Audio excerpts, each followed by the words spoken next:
con más controles la Ley de Seguridad Interior. Lo que estamos diciendo es que hay que salir de ese enfoque que ahonda el paradigma militarista de la seguridad y que replica soluciones que han mostrado ser ineficaces en el país. De ese tamaño es la discusión que está en ciernes y por eso la preocupación que hemos expresado sobre una ley de seguridad interior que, como lo dijo muy bien el representante en México del Alto Comisionado de la ONU, petrificaría e institucionalizaría a perpetuidad la intervención castrense en tareas ajenas a su mandato. Muchas gracias.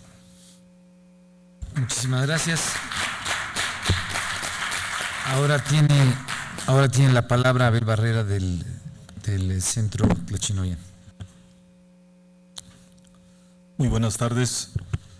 Pues ante todo, un reconocimiento a las familias, padres, madres, hermanos, hermanas que han sufrido y que están luchando por encontrar a sus hijos y sobre todo para exigir justicia y castigar a los responsables.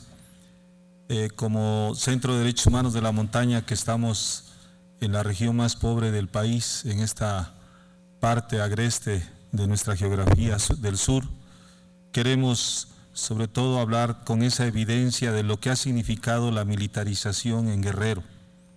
No hablamos solamente de la guerra de Calderón de hace 10 años, cuando llega el ejército a Acapulco, sino hablamos precisamente de cuando Echeverría determinó mandar al ejército para aniquilar a la guerrilla y sobre todo para acabar con poblaciones indígenas y campesinas de la Costa Grande, Costa Chica, porque supuestamente atentaban contra la seguridad nacional.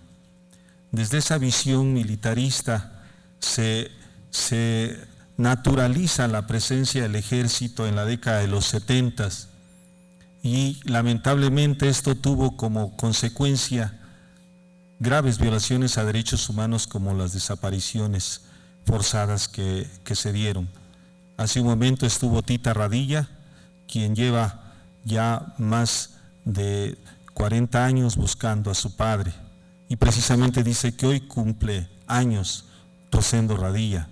Sin embargo, no ha podido ella tener sobre todo la certeza de dónde se encuentra su padre. Esto fue ocasionado precisamente por el patrullaje del ejército, por estos retenes que hasta la fecha siguen siendo muy normales en Guerrero, donde tienen que pararte, interrogarte, y si ellos determinan como ministerios públicos, te detienen y ellos mismos te llevan al cuartel militar. Esta situación de la militarización en Guerrero es lo que ha generado que ahora la Costa Grande, la Costa Chica, la zona norte, en fin, las 7 regiones del estado que están militarizadas, esté la violencia a todo galope.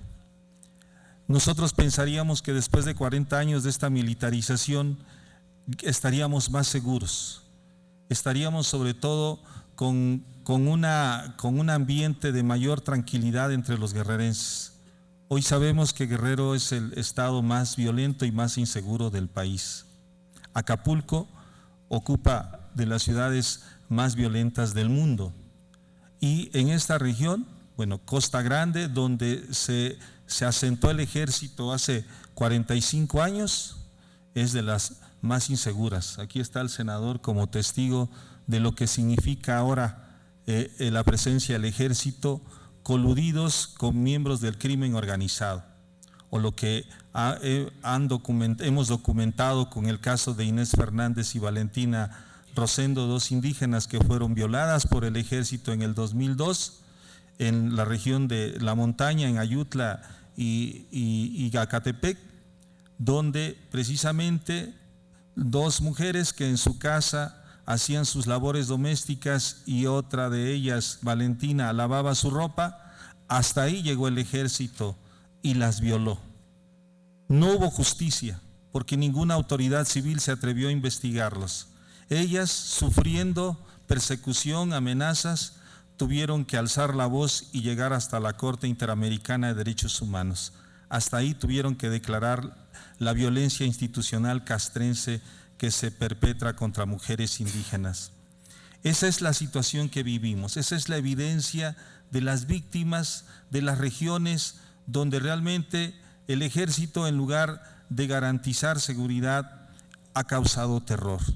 Eso es lo que ha preocupado a los defensores y defensoras de derechos humanos, y por eso queremos manifestar lo que hoy vino a manifestar José Rubio Villegas, hermano de Bonfilio, a decir que porque su hermano quería ir a Estados Unidos a trabajar, fue víctima de una ejecución extrajudicial por el ejército mexicano cuando hubo un retén militar en Guamustitlán, y que por arrancar el chofer de manera intempestiva, para el lenguaje militar, esa acción del chofer fue una agresión al ejército que fue respondida con balas y que tuvo como consecuencia el asesinato de Bonfilio Rubio Villegas. Esa es la manera en cómo se actúa por parte del ejército. Es decir, para nosotros somos enemigos, para ellos los ciudadanos somos enemigos. Por esta razón es muy importante tener esta voz de las víctimas, porque son ellas las que nos van dando el pulso de lo que realmente está sucediendo en las diferentes regiones de nuestro país. Queremos realmente decir que el Senado no vaya, ni los diputados vayan a hacer lo que está apresurando el secretario de la Defensa Nacional, una ley a modo. No queremos que legislen al vapor, que tomen en cuenta todas estas evidencias que han mostrado las compañeras y el compañero Santiago de lo que ha representado esto. Apostarle al paradigma del uso de la fuerza es apostarle a lo que hoy vivimos en Guerrero, a vivir en la violencia y sin Estado de Derecho. Muchas gracias. Muchas gracias, Abel. Y bueno, ahora tiene la palabra Paz con Datos, Mónica Ayala Talavera. Muchas gracias. Buenas tardes todos y todas. Antes de empezar me gustaría pedir su apoyo. Voy a tratar de hablar lo más lento posible para que traten de tuitear partes de mi discurso a los senadores y las senadoras que están notablemente ausentes hoy, porque esta información es para ellos. Bueno, a nombre de México Evalúa, quiero agradecer la oportunidad de estar aquí con ustedes. Es un gran honor para mí y para la institución que represento abonar al debate sobre las iniciativas de ley de seguridad interior que actualmente se están discutiendo en este recinto. Estas propuestas de legislación se han presentado con la intención de hacer frente al problema de seguridad pública que vivimos actualmente en México. Sin embargo, consideramos que esta discusión está fuera de foco. Hace 10 años, la primera vez que nuestro país hizo uso de las intervenciones militares para combatir la crisis de inseguridad a gran escala, personificada particularmente por el narco, se hizo, como ha señalado el CIDE, el Instituto Belisario Domínguez y ahora México Evalúa, sin un diagnóstico extenso que justificara la decisión de embarcar al país en una guerra contra la delincuencia organizada. Y creo que es importante enfatizar este punto. Lo que estoy diciendo es que por 10 años se ha construido una narrativa y una estrategia de seguridad sin la evidencia necesaria o una base sólida que sustenten la decisión sobre el combate frontal contra la delincuencia organizada. Por lo tanto, hoy vengo a proponerles que este debate en torno a una ley de seguridad interior se replantee en torno a la búsqueda de soluciones para mejorar nuestro problema de seguridad pública y que nuestra directiva sea la evidencia. El primer paso, entonces, es saber exactamente a qué problema nos enfrentamos. El objetivo fundamental de la seguridad pública es cuidar la integridad y las garantías individuales de los ciudadanos. Está a cargo de civiles, mediante los cuerpos policiales y aquellos encargados de la procuración de la justicia. Ambos son preparados para la prevención, persecución y sanción de los delitos, así como la reinserción social, respectivamente. Por el contrario, la seguridad nacional consiste en mantener la integridad, estabilidad y permanencia del Estado mexicano y está a cargo de las Fuerzas Armadas. Por lo tanto, su objetivo primordial es la victoria sobre cualquier agente, interno o externo, que atente contra nuestras instituciones y a cualquier costo. En este sentido, entrenamos a nuestros militares para ser guerreros, para usar la fuerza letal cuando se enfrentan al enemigo, y las armas son su principal herramienta.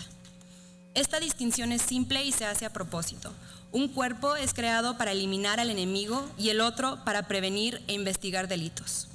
Tras analizar las iniciativas presentadas, México Evalúa considera que se pretende dar facultades a un guerrero para que actúe como funcionario de paz y orden público bajo un marco que es propio de seguridad nacional, sin medidas de transparencia, gobernanza, controles o rendición de cuentas satisfactorias. Todos concordamos que actualmente estamos viviendo un problema de seguridad pública. Entonces, ¿por qué estamos considerando a los militares para atenderlo? Actualmente en el Congreso no existe una propuesta realista para atender la problemática que enfrenta el país porque ninguna iniciativa considera la construcción de policías profesionales o acceso a un sistema de justicia de calidad. Ahora, ¿por qué es importante que cada pieza vuelva al lugar que le corresponde conforme a derecho? Hoy vengo a presentarles 2 estudios académicos serios que detallan justamente qué es lo que sucede cuando las Fuerzas Armadas desempeñan tareas fuera de su mandato constitucional. Estos estudios encuentran el efecto de la estrategia del Estado para contener la inseguridad a través de las intervenciones militares. Cabe destacar que la violencia letal y por ende la capacidad del Estado para contenerla es solamente una de las varias maneras de dimensionar la crisis de inseguridad. Sin embargo, la incidencia de homicidio y la penetración del crimen organizado fueron los principales argumentos de nuestro gobierno para sustentar su estrategia de seguridad pública. Por lo tanto, y a falta de un diagnóstico más extenso, es la métrica que utilizaremos en el contexto de este análisis. El primero cuenta la historia de una estrategia utilizada por las Fuerzas Armadas en los últimos 10 años, una intervención que se ha focalizado en los líderes de los grupos de la delincuencia organizada, es decir, los capos y los comandantes. Este tipo de estrategia, si bien logra desestabilizar momentáneamente al cartel de interés, también tiene consecuencias para la población en general. Un equipo de investigadores experimentados bajo el liderazgo de la doctora Beatriz Magaloni y el doctor Alberto Díaz Calleros se propuso determinar el costo real de la campaña agresiva contra la inseguridad. Compararon los municipios donde hubo intervención militar de este estilo desde el 2006 hasta el 2010 con municipios en promedio similares determinados a través de un modelo estadístico innovador que representan la tendencia natural, es decir, el comportamiento del municipio de no haber sido intervenido. Y lo que encontraron es realmente impactante. Cada vez que se captura o ejecuta a un líder de cartel, hay un aumento de 31.2% en los homicidios relacionados con la delincuencia organizada dentro de los primeros 6 meses de su captura o ejecución. Esto es en comparación a lo que se observaría sin la intervención militar. Adicionalmente, hay un aumento de 33.9% en los niveles de homicidio en la población en general, a comparación de los niveles de homicidio sin la intervención militar, que se mantuvieron prácticamente sin cambios. Además, este estudio comprobó con evidencia empírica que esta estrategia también tiene un efecto derrame, ya que tales impactos negativos no solo se sintieron en los municipios intervenidos, sino que afectaron de una manera igual o peor a sus municipios vecinos. 6 meses después de que se captura o ejecuta un capo, hay un aumento de 165% en los homicidios cometidos dentro de los municipios limítrofes al municipio de intervención. A comparación de lo que hubiera ocurrido en el municipio y sus vecinos sin la intervención militar, los niveles de homicidio se mantienen muy altos y por más de un año en un aumento de 126%. Lo que observamos aquí es un incremento en los conflictos entre carteles y dentro de estos que propicia la fragmentación de las organizaciones de la delincuencia organizada. En este sentido, los datos desmienten la idea inaceptable de que solo se matan entre ellos, puesto que la violencia se ha generalizado y se ha expandido a toda la población. Esta frase es una afirmación que hemos escuchado una y otra vez en los últimos 10 años, pero como vemos, los efectos secundarios de la estrategia de las Fuerzas Armadas, caracterizada por el descabezamiento de los grupos delictivos, sí consiguen penetrar a la población general permanentemente. Lo anterior debería de ser preocupante para nuestros representantes en el Congreso. Lo que la evidencia muestra es que la política del Estado en los últimos 10 años ha generado externalidades negativas que aumentan el homicidio y posiblemente otros tipos de delito de una manera importante. Esto implica que hay diferentes mecanismos mediante los cuales la neutralización de capos genera olas de violencia que las Fuerzas Armadas no contemplaron antes de implementar sus acciones. De acuerdo a este estudio, entre el 2006 y el 2010 se eliminaron a 25 capos y 160 comandantes, pero la violencia causada por esta estrategia aumentó en un 300% en comparación a lo que sería sin la intervención militar. Un impacto que sentimos todos y todas nosotros. aunque no estemos involucrados en la delincuencia organizada. Hallazgos similares han sido respaldados por otra investigación completamente independiente que llevaron a cabo investigadores de la Universidad de Harvard y Google. En este caso, utilizaron un modelo estadístico de pareamiento para verificar, a través de evidencia empírica, que las intervenciones militares fueron la causa detrás del alza en la violencia letal. Los investigadores identificaron todas las ciudades donde hubo intervención militar del 2007 al 2010. Ciudades como Juárez, Tepic, Tijuana, Nogales y Acapulco. Estas fueron comparadas contra una ciudad gemela para cada municipio intervenido, pero sin presencia militar, elegidas con base en varios factores de protección y riesgo, como el homicidio, población, educación, presencia de delincuencia organizada y partido político en poder. De las 18 regiones que analizaron, 16 sufrieron incrementos en sus tasas de homicidio relativo a lo que hubiera pasado sin la intervención militar. En el mejor de los escenarios, las 2 regiones restantes no tuvieron cambio alguno en sus niveles de violencia letal. Todos estos estudios están públicamente disponibles e invito a cada uno de los presentes a consultarlos. En términos metodológicos, tienen un diseño sólido y sus hallazgos son robustos. Sin embargo, como analista y amante de los datos, creo que a veces es fácil perdernos en los números y olvidar lo que realmente representan: personas. Cada número podría ser un amigo nuestro, un padre, un hermano que ya no está aquí. Si lo pensamos en estos términos, surgen otras preguntas. ¿Por qué no se hizo un diagnóstico extenso antes de proceder con esta campaña de las Fuerzas Armadas? Y si se hizo, ¿por qué procedieron así? Ahora quiero llamar su atención para concentrarnos en otro aspecto importante de la estrategia de las Fuerzas Armadas contra el narco. Esta estrategia fue y es alimentada por la percepción ciudadana de una amenaza inminente por parte de la delincuencia organizada. Por ello, la lucha contra el delito se ha centrado en el uso de la fuerza, sin los frenos y contrapesos del sistema de justicia. Se trata de una guerra entre 2 grupos armados, los militares contra los narcos. Ello presupone que ambos bandos están completamente definidos a priori y que no se requiere de un proceso penal que defina quién es realmente responsable de un delito y quién, a cambio, es inocente. Hoy en día, los militares tienen casi un cheque en blanco para poder someter, coaccionar, torturar y abatir a los delincuentes. Así, el discurso de inseguridad de nuestro país ha estado dominado por nociones de ellos contra nosotros, en la que se plantea a los delincuentes como actores que solo merecen ser severamente castigados y quizá hasta erradicados por la sociedad, sin reconocer los factores socioeconómicos subyacentes que los empujan hacia este camino. Cuando usamos este tipo de discurso, lo que creamos son divisiones que enfrentan a mexicanos contra mexicanos, un tipo de pensamiento que divide a nuestro país en blanco y negro a partir de la deshumanización. Pero el problema de inseguridad en México no es blanco y negro. Sé que puede parecer un cliché, pero como cualquiera de mis colegas puede atestiguar, es una problemática sumamente compleja, con diversos factores causales y dinámicas subyacentes que por supuesto no se puede arreglar simplemente erradicando al narco. Y nos debería de preocupar que no solo como analistas o servidores públicos que se esté considerando, sino como seres humanos con principios morales universales y democráticos. Es necesario preguntarnos, en este contexto, ¿quién realmente gana? ¿Y quién nos asegura que mañana no nos convertiremos nosotros en los enemigos? Las Fuerzas Armadas no son la solución, pero tampoco son los villanos. Por una parte, es poco realista pensar en una desmilitarización inmediata de la seguridad pública. Se entiende la lógica de por qué tuvieron que salir en ausencia de las capacidades civiles, pero por otra, no es posible seguir disponiendo de las Fuerzas Armadas después de tantos años como el instrumento central de una estrategia de seguridad pública, porque no generan paz, porque no están hechos para eso. Lo que les he presentado el día de hoy es un conjunto de evidencia que apunta a los efectos de una estrategia, una realidad que no ha logrado avances en la pacificación de nuestro país, sino al contrario, la ha empeorado. La estrategia del pasado se planteó con base en intuiciones y percepciones. La estrategia del futuro se construye con evidencia sólida y empírica. México podría ser un país más seguro. México podría ser un país con instituciones confiables.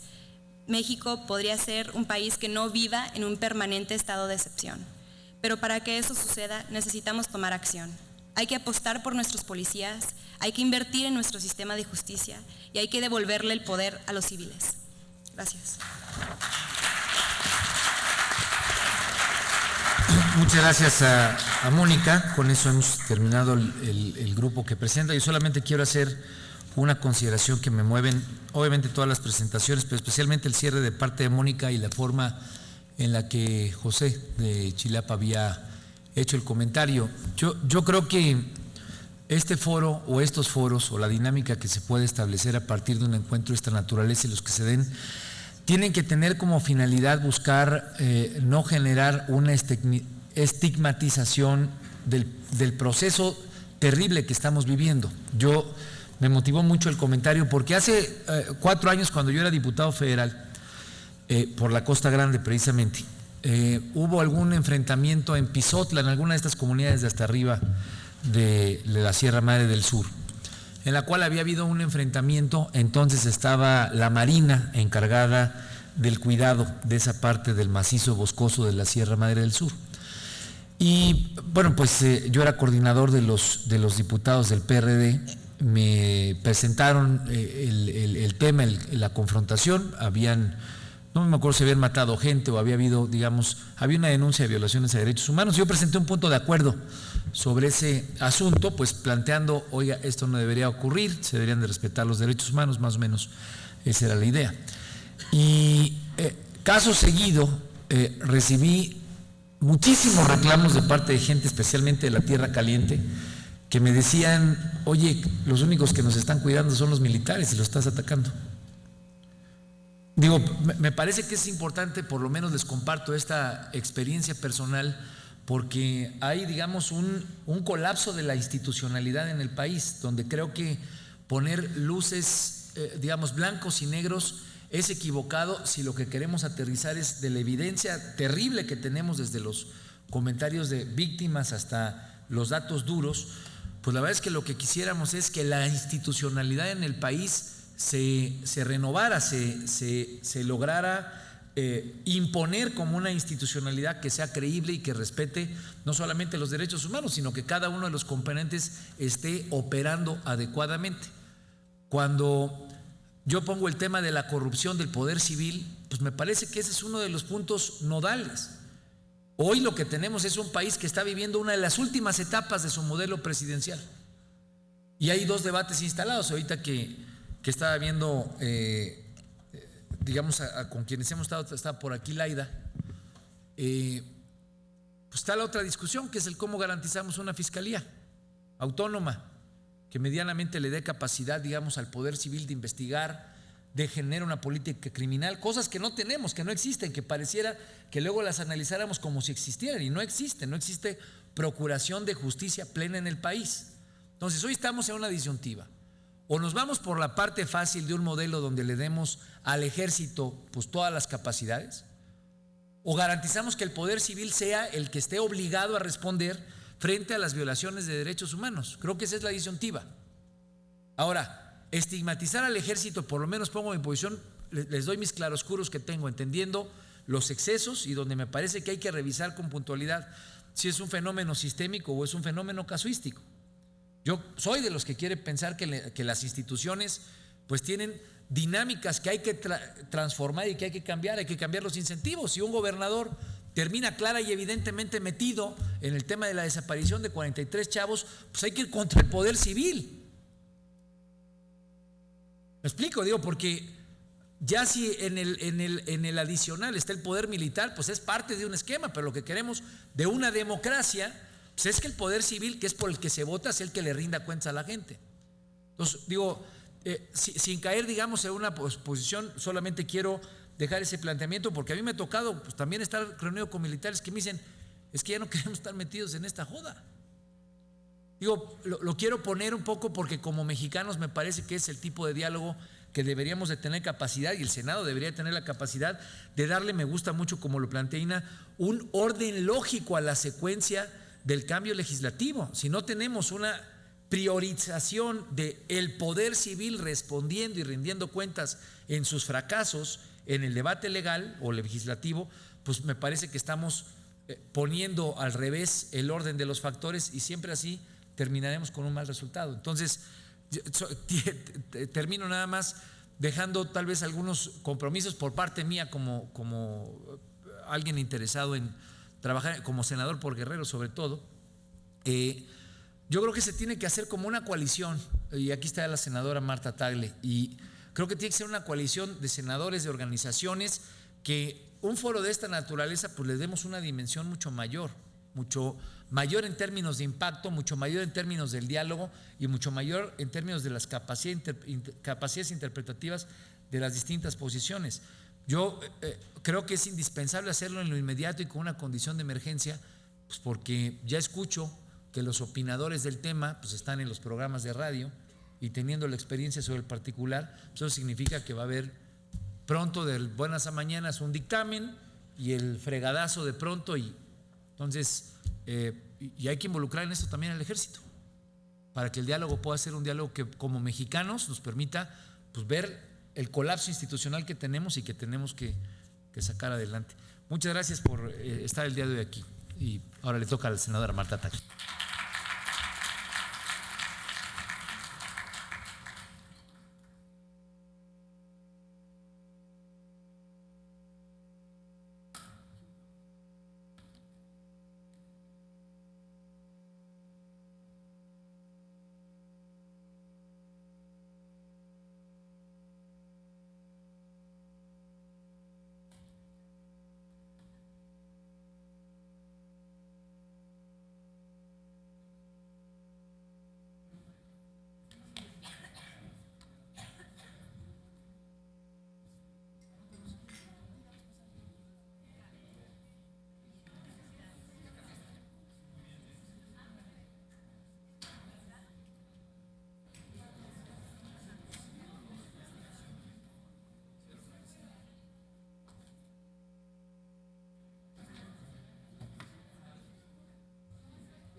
Sí me acuerdo, cabrón.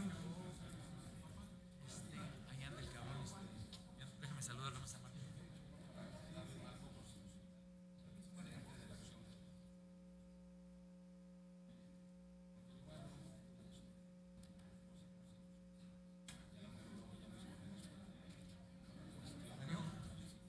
Te doy mi teléfono si quieres, nos ponemos de acuerdo.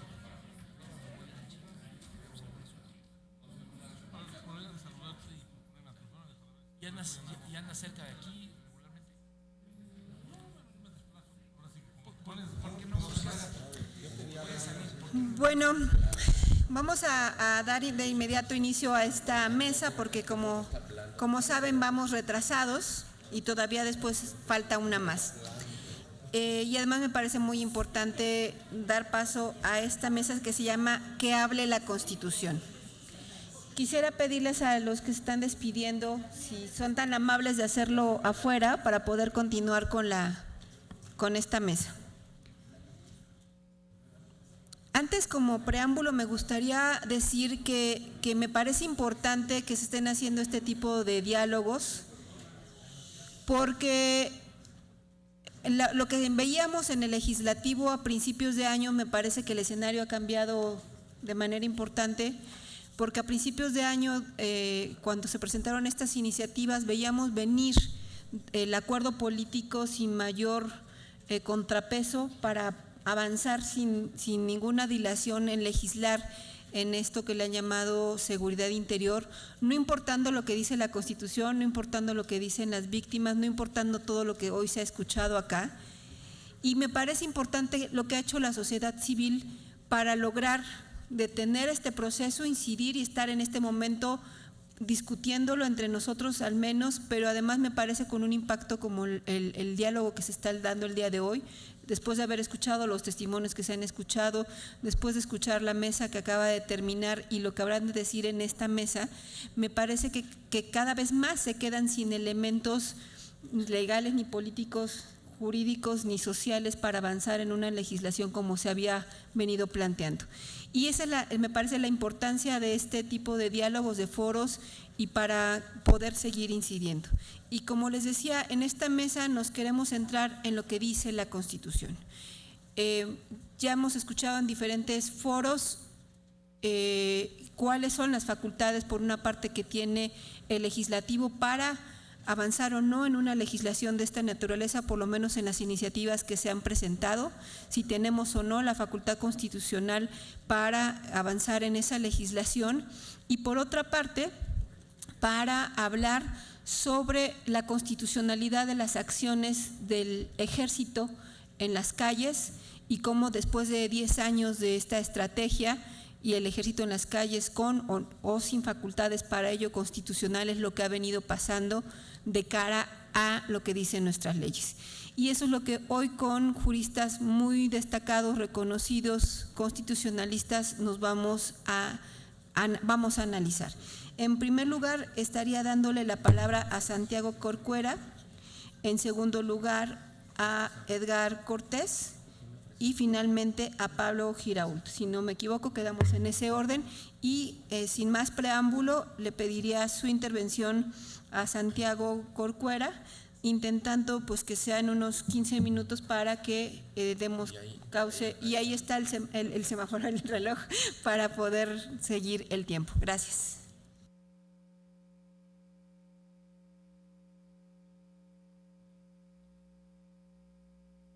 Perfecto. Muchísimas gracias, senadora, por su presentación. Muchísimas gracias a todas y a todos por su presencia. En primer lugar, quiero saludar a las víctimas, a las familiares de personas desaparecidas que hoy nos acompañan. Creo que la mesa en donde las voces de las víctimas participaron es fundamental para darle contexto a la discusión que hoy se ha tenido. Creo que la mesa anterior, respecto de los datos duros, respecto de la realidad, también es contundente. No es por molestar a nadie, no es por criticar, es simplemente por mostrar una realidad. Y en esta mesa vamos a hacer un análisis legal, más, digamos, técnico, menos de realidad humana, sino de realidad legal, pero sin perder de vista que el análisis jurídico que a continuación haremos pues tiene este contexto y tiene como motivación pues a ustedes, las víctimas de la violencia que se ha generado en razón de la indebida utilización de las Fuerzas Armadas para labores de seguridad pública. Quiero comenzar, antes de hacer el análisis constitucional, para respaldar lo que en la mesa anterior se dijo. Quiero recordar 3 recomendaciones solamente que instancias internacionales en materia de derechos humanos le han formulado a México. Una de ellas es de 1999, de la señora Asma Jahangir, en aquel momento relatora de las Naciones Unidas en el tema de ejecuciones arbitrarias, que visitó México después de Acteal, después de Aguas Blancas, de las abejas, etcétera. Por algo habrá querido venir la relatora a México. Y entre sus conclusiones y recomendaciones le dijo al gobierno que logre la desmilitarización de la sociedad y evite delegar en las Fuerzas Armadas el mantenimiento del orden público o la lucha contra el delito. Ponga fin a la impunidad de que gozan ciertas clases y categorías privilegiadas. Prosiga con las labores de capacitación y concientización de las policías y las Fuerzas Armadas en materia de derechos humanos. 1999 ya nos decían que no se delegue en las Fuerzas Armadas las labores de seguridad pública. En el 2013, el sucesor de Asma Jahangir,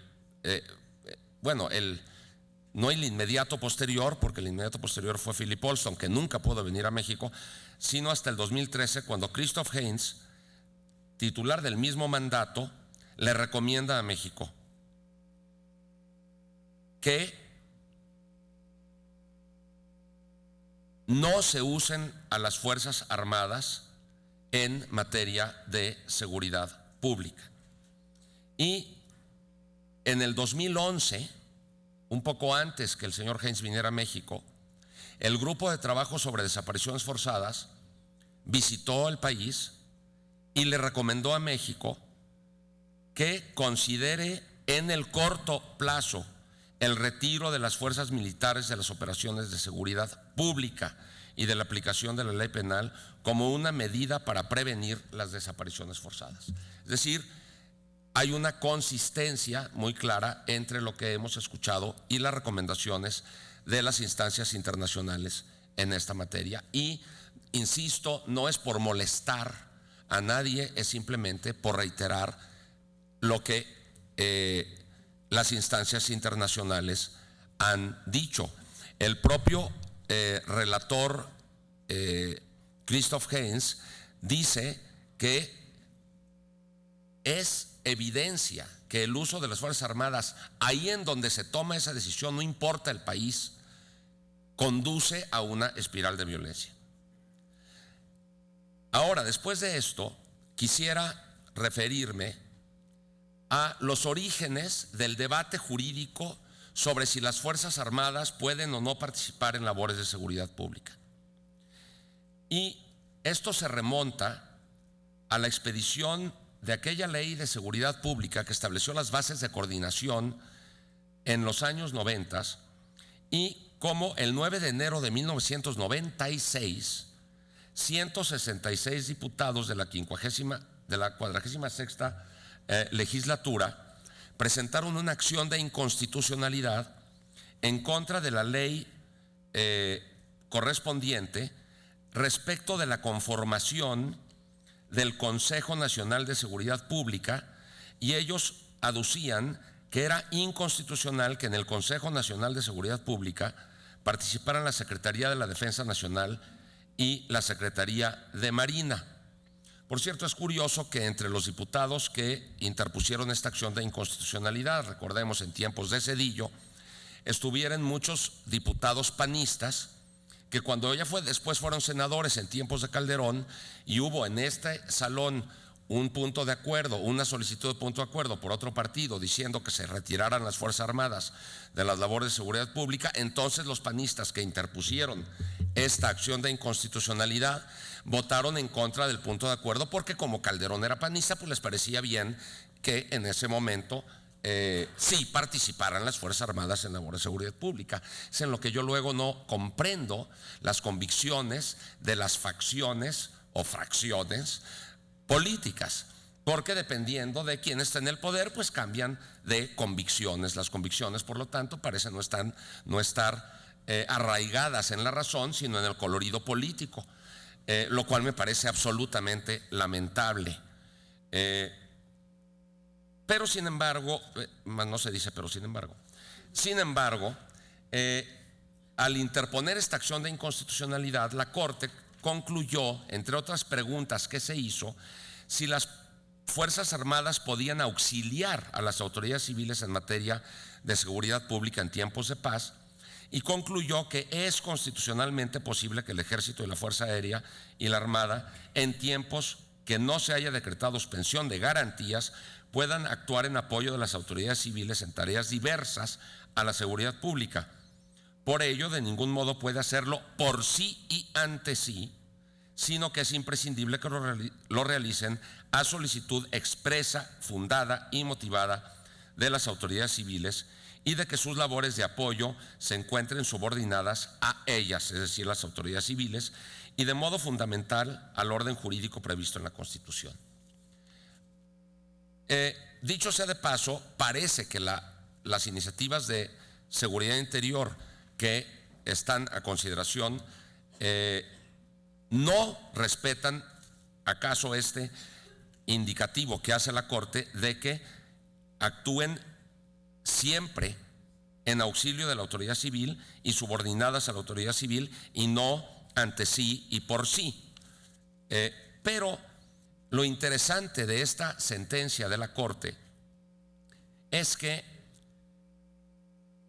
comete, en mi opinión, y lo digo de manera respetuosa, dos errores fundamentales. En primer lugar, ella cree que las Fuerzas Armadas sí pueden participar en labores de seguridad pública porque el artículo 21 constitucional entonces vigente decía, como lo dice todavía actualmente, que la seguridad pública es función y responsabilidad del Estado mexicano en su conjunto. Pero dice la Corte, y no solo de las autoridades policíacas o del Ministerio Público. Y que el artículo 21 no señala ninguna dependencia y organismo ni para incluirlos ni para excluirlos, sino que solo dejó al legislador ordinario. Creo que el error que comete claramente la Suprema Corte en este caso es que no repara en distinguir lo que significa la seguridad pública versus la seguridad interior de la nación. La seguridad pública es una función del Estado que, según el artículo 21 constitucional de aquel entonces, estaba a cargo de corporaciones policíacas, cuerpos policíacos. Y, sin embargo, la Corte, de manera sorprendente, dice que como había un punto y aparte entre lo que se decía de la seguridad pública y la referencia a los cuerpos policíacos, pues eso no quiere decir que otras corporaciones no policíacas pudieran estar incluidas. A mí la teoría del punto y aparte, francamente, me parece súper sorprendente y no me parece en lo más mínimo convincente. Si el artículo 21 hablaba de corporaciones policíacas en el contexto de la función de seguridad pública a cargo del Estado, pues se supone que entonces esa función le corresponde a las corporaciones policíacas y no a corporaciones distintas a las policíacas. En el 2008, el artículo 21 constitucional se reforma y en lugar de hablar de corporaciones policíacas, ahora habla de instituciones de seguridad pública. Pero a la hora de que nos vamos a la ley del Sistema Nacional de Seguridad Pública, que deroga a aquella ley de los 90s, que fue objeto de la acción de inconstitucionalidad, insiste que la seguridad pública es una función a cargo de los diferentes sectores del Estado, que tiene como fines salvaguardar la integridad y derechos de las personas, preservar las libertades, el orden y la paz públicos, y comprende la prevención especial y general de delitos, etcétera, y que se realizará en los diversos ámbitos de competencia por conducto de instituciones policiales de procuración de justicia, es decir, no a cargo de instituciones o de cuerpos o de las Fuerzas Armadas. No obstante, el mismo artículo 12, pero de esta nueva ley, incluye en el Consejo Nacional tanto a la Secretaría de la Defensa Nacional como a la Secretaría de Marina. Y esto no nos debe de sorprender, porque estas instituciones tienen policías. La diferencia es que tienen la policía militar, tienen la policía marítima para la labor de seguridad pública dentro de sus ámbitos competenciales. Pero eso no quiere decir que los efectivos de arma puedan participar en labores de seguridad pública, por lo menos a la luz de esta ley. Y el segundo, es decir, la confusión en la que incurre la Suprema Corte de Justicia es confundir el término seguridad interior de la nación, contenido en el artículo 89 de la Constitución respecto de las facultades del presidente de la República, con el concepto de seguridad pública, porque la seguridad interior de la nación es un concepto que está incluido dentro del concepto de seguridad nacional y por lo tanto de defensa nacional. Cuando la defensa nacional entra en operación, DN1 por invasión de un ejército extranjero, DN2 por la existencia de un ejército intestino que le declara la guerra al Estado por sublevación, por sedición. Y esto lo confirma el Código de Justicia Militar en su capítulo relativo a los delitos contra la seguridad interior de la nación, que se limita a la rebelión y a la sedición. El combate, que es la misión propia de las Fuerzas Armadas, es para precisamente combatir ejércitos extranjeros que nos invadan o combatir a grupos que se rebelen o que sean sediciosos, no para combatir grupos delincuenciales, por peligrosos que estos sean y por bien armados o tan bien armados que ejércitos pudieran estar. Esa confusión fundamental en la que incurre la Corte la hace llegar rápidamente a la conclusión de que el presidente sí puede echar mano de las Fuerzas Armadas para labores de seguridad interior, que para ella es lo mismo que la seguridad pública, cuando no es lo mismo. No es lo mismo. Y hoy todavía, a la luz de la nueva ley de seguridad pública y a la luz de los actuales textos vigentes de la Constitución, no es lo mismo. Sin embargo, la sentencia de la Suprema Corte en esa acción de inconstitucionalidad, pues ahí está y es vinculante. Y esa mala interpretación que hizo la Corte en su momento, la venimos sufriendo hasta ahora. ¿Qué hacer? Pues, entre comillas, derogarle a la Corte el error que cometió y aclarar con prístina precisión en la Constitución la distinción entre seguridad interior y seguridad pública y hacer prevalecer al artículo 129 de la Constitución, que es clarísimo. En tiempos de paz, ninguna autoridad militar puede ejercer más funciones que las que tengan exacta conexión con la disciplina militar. Solamente habrá comandantes militares fijas y permanentes en los castillos, etc. Pero la primera parte es contundente.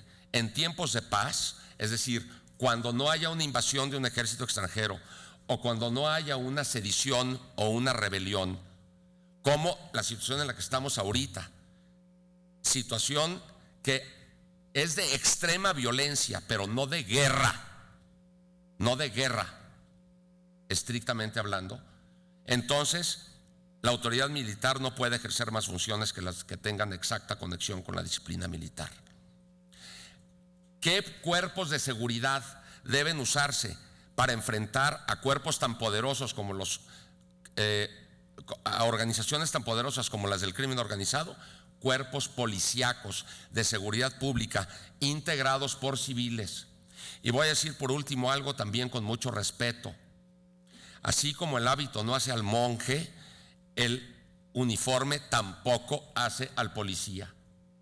y lo digo con respeto, pero no es apropiado vestir de policía a un soldado, porque el soldado tiene una formación que imprime carácter, y el soldado, aunque esté vestido de policía, piensa y actúa como soldado, y las consecuencias nos las da el CIDE con su estudio, México Evalúa con el suyo, el estudio de Catalina Pérez Correa y otros publicados en Nexos, uno en el 2011 y otro en el 2015, y lo que dicen las instancias internacionales.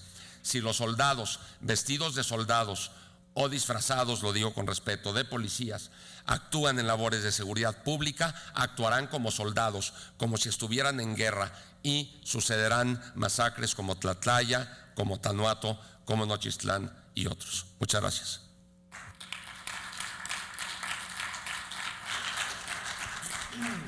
Muchas gracias, doctor. Qué importante es, ¿no? Maestro. Santiago. Muy bien, Santiago. Es importante, sin duda, recordar esta acción de inconstitucionalidad de 1 del 96 y lo que ella dice con respecto a nuestro marco legal actual, y esta puntualización sobre el tema de la diferencia entre seguridad pública y seguridad interior, que además mencionas importantemente que sí debemos de hacer de manera muy clara esta distinción en nuestras leyes y constitución.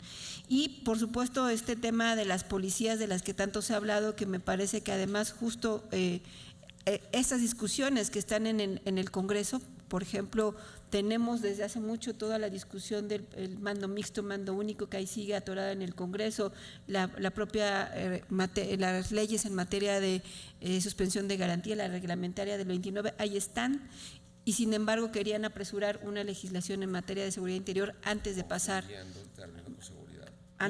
a esa discusión. Bueno, vamos ahora con Edgar Cortés, sí, ¿verdad? Quedamos que en segundo lugar, del Instituto Mexicano para la Democracia y los Derechos Humanos. Por favor, Edgar. Pues muchas gracias, senadora. Muchas gracias también a Pablo y a Santiago por permitirme compartir esta mesa. Yo quisiera iniciar reconociendo el gran hecho simbólico y significativo de que la primera parte de este conversatorio haya sido la voz de las víctimas. Creo que es un ejercicio que muestra, por un lado, que es un gran déficit en este país, oír la voz de las víctimas, ¿no?, para reconocer la problemática que tenemos, ¿no?, y ojalá que sea el primero de muchos ejercicios. Segundo, nos han pedido que hablar sobre el tema de la constitucionalidad de la ley, y yo voy a hacerlo en dos momentos. Uno muy breve, en realidad me parece algunas de las iniciativas plantean la facultad o la base constitucional en el 89, fracción sexta, que es la facultad del Ejecutivo para hacer uso en situaciones extraordinarias de las Fuerzas Armadas, ¿no? Nosotros y el mismo Instituto Belisario Domínguez del Senado pone en cuestión. En algún diálogo con senadores y senadoras han dicho que ya está resuelta la constitucionalidad y que la facultad está en el 73 constitucional, fracción 30, que es como una facultad abierta de facultades del Congreso. Nosotros decimos que no está discutida, que ese es un tema, y nuestra postura es: no hay, en nuestra opinión, una base constitucional para expedir esta ley.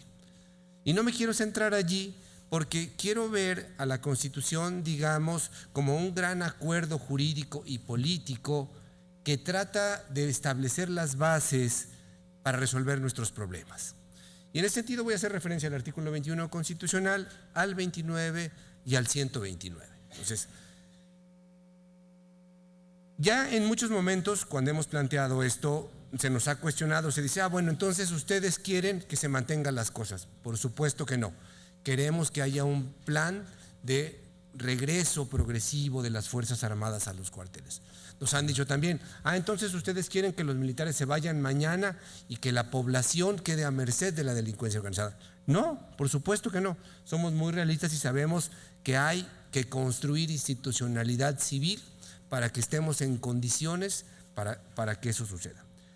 Por tanto, Yo sí quiero mantener y expresando una postura que otras organizaciones, compañeros, compañeras, nosotros creemos que no debemos dar pie a que se discute y se apruebe esta ley de seguridad interior, porque creemos que hay alternativas que la propia Constitución plantea y que pueden ser una salida más acorde con la democracia, con el respeto a los derechos humanos y sobre todo con la supeditación de los militares a las autoridades e instancias civiles. Esto me parece fundamental.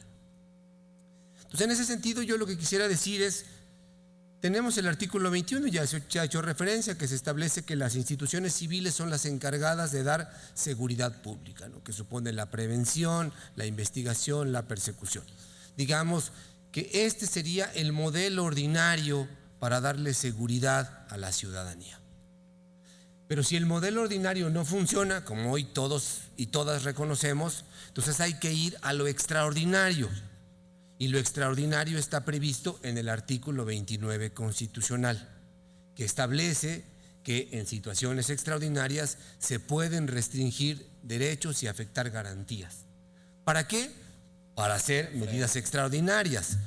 Me parece que el problema es que hoy que nos pongan este concepto intermedio de ley de seguridad interior nos genera un híbrido en donde se quiere resolver de una cierta manera que yo no comparto, extraordinaria, pero queriendo hacerla pasar, yo diría, encubierta, como si fuera una situación ordinaria. Entonces yo diría, si lo ordinario no funciona, recorramos a lo extraordinario, artículo 29 constitucional. Y en ese sentido, nosotros sí creemos que el primer paso, y planteo 4 o 5 grandes líneas que me parece. Uno primero es que se tendría que discutir y promulgar la ley reglamentaria del artículo 29 constitucional para que hagamos uso de lo extraordinario para situaciones extraordinarias, ¿no? Y que en esta ley básicamente podamos asegurar, por un lado, reglas claras para la suspensión de garantías y derechos, incluso para un momento dado, para una afectación del mismo 21 constitucional. O sea, no son nuestras instancias, policías ordinarias, las que resuelven nuestros problemas, que sean los mecanismos extraordinarios acotados, vigilados, supervisados, con objetivos, con tiempos determinados y establecidos. Evidentemente esta ley debe incluir mecanismos de responsabilidad, ¿no?, política y económica, y además también creo que podría servir para cargarle responsabilidad política a los gobernadores y a los presidentes municipales. Hoy muchos de estos no han hecho su tarea de mejorar policías, de mejorar sistemas de justicia, de generar condiciones de paz y tranquilidad en sus estados o municipios. ¿Y dónde está la responsabilidad? En ningún lado. Entonces tenemos que generar un mecanismo de responsabilidad. Y evidentemente esta ley tiene que incluir un modelo de controles múltiples en terreno que permitan la supervisión de las operaciones de lo que se está haciendo en terreno. Entonces me parece que esto, junto con este 29 constitucional y con esta definición, tendría que ir aparejado un plan de regreso de los militares a los cuarteles, es decir, cómo vamos a ir haciendo salir de lo extraordinario para regresar a lo ordinario. Entonces, esta es una primera gran medida, 29 constitucional, se podría hablar mucho más. Una segunda tendría que ser un proceso para hacer una revisión y ajuste al Sistema Nacional de Seguridad Pública para que este sistema esté obligado y las autoridades locales a cumplir con la profesionalización de las policías, sujetos a plazos y a consecuencias si hay un incumplimiento. O sea, ya se ha dicho, llevamos más de 10 años discutiendo el modelo policial, no seguimos teniendo un modelo policial claro y tampoco unas policías profesionales. Entonces me parece que esa sería una segunda medida.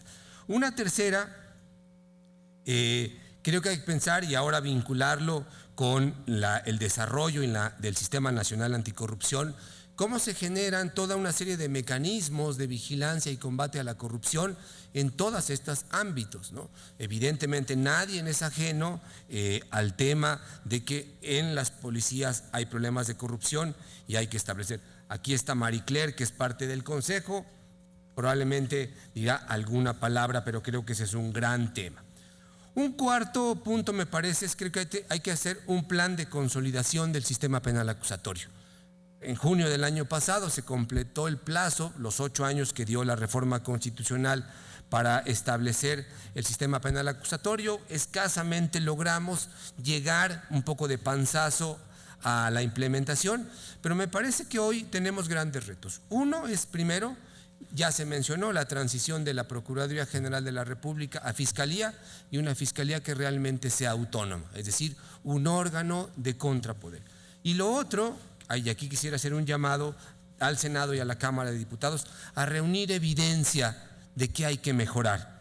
Cuando se aprobó en 2012 el Código Nacional de Procedimientos Penales, se estableció el artículo 13 transitorio, y ahí se estableció que las comisiones de justicia del Senado y de la Cámara de Diputados estaban obligadas a presentar informes periódicos con base a la información que le diera la Conferencia Nacional de Procuradores, los tribunales, el Poder Judicial de la Federación, etcétera, para generar evidencia de qué había que mejorar. Hasta donde sabemos, eso no está sucediendo. Y entonces otra vez tenemos el gran problema de que se plantean reformas a la miscelánea penal con discursos políticos, pero no con evidencia empírica de qué y cómo hay que mejorarla. Una quinta asunto sería darle pie para generar la legislación, la ley para el uso legítimo de la fuerza. Hemos tenido desde hace mucho tiempo problemas con las Fuerzas Armadas, con las policías, por el uso excesivo de la fuerza. Entonces creo que tendríamos que estar planteando este asunto. E insisto, transversalmente a esto, creo que hay que generar y construir evidencia. Y creo que tanto el Senado como la Cámara de Diputados tienen una tarea de cómo ayudan a construir evidencia. En los diálogos hoy se presentó el informe del CIDE, de los índices de letalidad, y hemos escuchado de algunos legisladores la descalificación de ese trabajo diciendo que es sesgado. Es debatible, estoy de acuerdo, pero entonces pidámosle al Senado y a los senadores que lo cuestionen, que nos den su evidencia. Ese me parece que ese es el otro tema. Y termino, yo diría, pidiendo dos cosas a los legisladores, tanto a la Cámara de Diputados como a la Cámara de Senadores. Uno, que cuando haya un dictamen, sabemos que por el acuerdo que hicieron saldrá de la Cámara de Diputados, pero que haya un diálogo y que lo están trabajando de manera coordinada, que cuando haya un dictamen, y ya lo decía Santiago, que sea público, que lo podamos conocer y que podamos debatir, ¿no? Pero desde el planteamiento de nosotros creemos que no se requiere una ley de seguridad interior. Y segundo, y lo digo con todas sus letras, nos preocupa a muchos y a muchas que en los últimos días de este periodo ordinario nos den una sorpresa sacando un dictamen de un día para otro, aprobándolo en el último momento.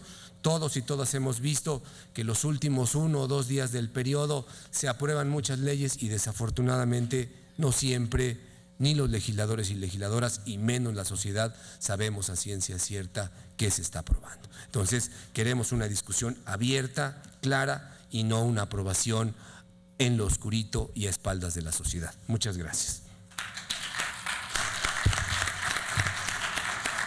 Muchas gracias, Edgar. Pues sí, sin duda todo lo que nos plantea son medidas, incluso además están en los pasos que se plantean. Me parece muy importante conocerlos y dar esos pasos de manera adecuada antes de apresurarse a tener un dictamen de una ley que, como bien dices, no haría falta, y que si se está buscando generar una salida al ejército después de la presión que ejerció, porque hay que recordar, ¿no?, que toda esta discusión se generó a partir de un discurso de la Sedena, en el sentido de que están buscando una salida de alguna manera digna a lo que se ha generado en estos 10 años y se planteó que esta podía ser la Ley de Seguridad Interior cuando hay otras alternativas, cuando además hacen falta justamente un régimen transitorio que permita plantear este plan de regreso de los militares. Y sí, la parte que no hemos trabajado de manera correcta tiene que ver con esta responsabilidad de los gobiernos estatales y locales en materia de seguridad pública, de la profesionalización de las policías y todo lo que se plantea. Y por supuesto me parece que estas dos últimas peticiones al legislativo yo la suscribo totalmente, de que sea un dictamen público que pueda ser debatido antes de aprobarse, y que sigamos el régimen de parlamento abierto. Quienes hemos estado presionando para que esto se dé, me parece que seguiremos en esa misma lógica de generar esa discusión abierta y que sea un dictamen público. Y con respecto al Albazo, siempre estamos sujetos a la posibilidad de que se dé en cualquier momento y de que nos quieran salir los últimos días en una dictaminación sin que prácticamente nadie se oponga, porque se genera un acuerdo político para sacarlo. Entonces, sí es muy importante seguir siempre alertas y estar en comunicación para evitarlo, pero me parece que ante este tipo de diálogos que se están dando, los argumentos que se están generando, pues muy difícilmente allá quedan con alguna legitimidad para poder avanzar en un acuerdo político, porque están muy claros todos los elementos ahora legales de por qué no podría avanzar esta legislación. Bueno, ahora le daré la palabra a Pablo Girault, de México Unido contra la Delincuencia. Por favor, Pablo. Muchas gracias por darnos el espacio aquí en el Senado. No quisiera repetir lo que ya han dicho mis compañeros del panel, que fue con lo que estoy 100% de acuerdo. Yo quisiera que entráramos un poco nomás al análisis del por qué estamos aquí, ¿no? Estamos aquí porque el ejército lleva en las calles 10 años.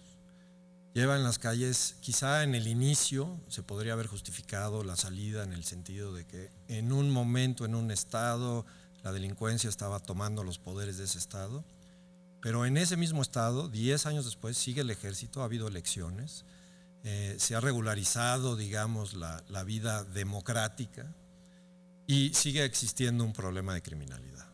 Lo que nos dice, como ya nos dijeron los otros paneles, ¿no?, que el ejército no ha acabado con el problema. Estamos aquí realmente porque el ejército sabe que lo que está haciendo es irregular, sabe que no tiene una cobertura y quiere una cobertura pues de una ley que le dé una salida.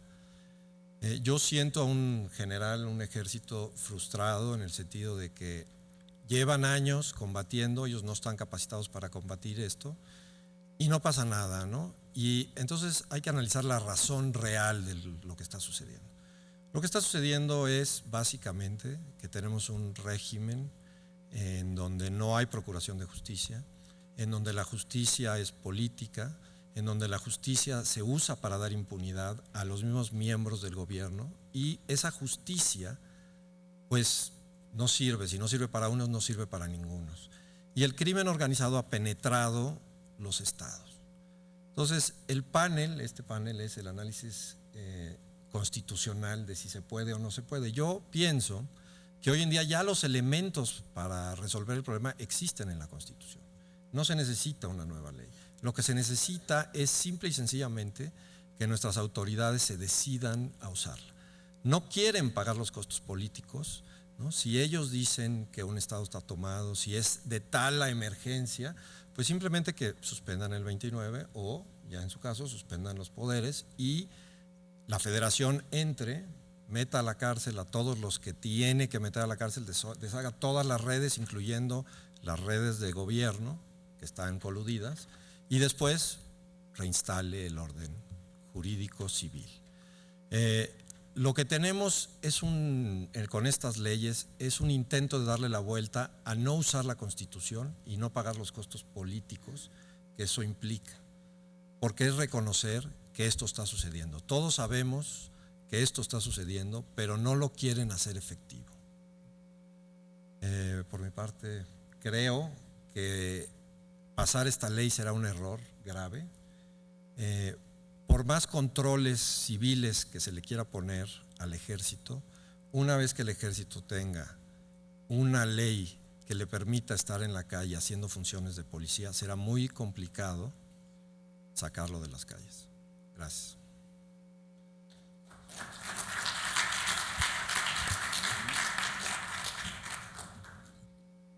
Querido Pablo, terminó muy rápido y estábamos hablando con Santiago sobre la gran parte del problema que está en medio de esta discusión, que mientras sigan confundiendo seguridad interior con seguridad pública, o siguen pretendiendo confundirlo porque me parece que sí lo saben, pero pretenden que los demás no lo sabemos, ¿no?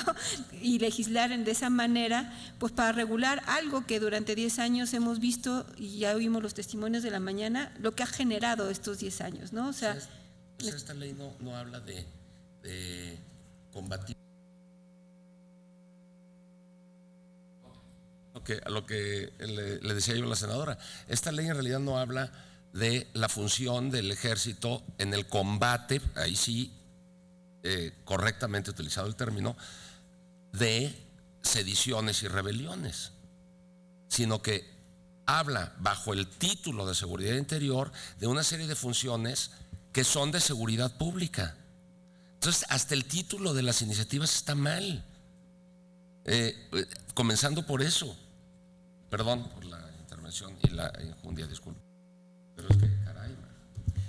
Bueno, pues Pablo nos ha ayudado a que le demos mucha celeridad a esta mesa y que continuemos con la que sigue. Desafortunadamente no hay espacio para tener un mayor diálogo por el tema de los horarios, pero insisto en que lo que se ha puesto sobre la mesa, en esta mesa sobre la constitucionalidad y todo lo que se ha discutido al respecto, los legisladores debemos tener claridad que esto no procede como está planteado y que efectivamente hay otras alternativas de hacer una legislación adecuada para lo que requiere el momento y que incluso ya están ahí esas discusiones. Insisto, está en discusión la ley reglamentaria del 29, está pendiente toda la discusión porque está incluso la minuta del Senado en materia de mando mixto. Entonces están esas discusiones que deberíamos estar dando antes de avanzar en una legislación equivocada que se ha querido o pretendido vender como seguridad interior. Pues muchas gracias, les agradezco mucho sus aportaciones. Gracias, senadora.